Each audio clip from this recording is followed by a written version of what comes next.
मोदींनी गेल्या 10 वर्षांमध्ये एकदाही पत्रकार परिषद घेतलेली नाही अशी टीका शरद पवार यांनी केली। मनमोहन सिंग यांनी पंतप्रधान असताना 111 वेळा आपल्या कामाचा अहवाल दिला होता। मोदींनी एकदाही पत्रकार परिषद घेत कामाचा अहवाल दिला नाही। साताऱ्यामधल्या सभेमध्ये शरद पवारांनी मोदींवर अशी टीका केली।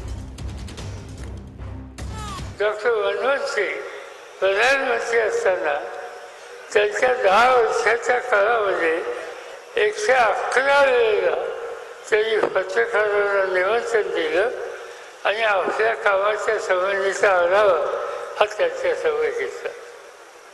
मोदींना प्रधानमंत्री 10 वर्ष झाली। या 10 वर्षात आजपर्यंत एकदाही पत्रकार परिषद घेणं आणि आपल्या कामाचा लेखाजोखा त्यांच्यासमोर मांडणं हे त्यांनी कधी केलं नाही। त्यांच्याचा विश्वासच नाही।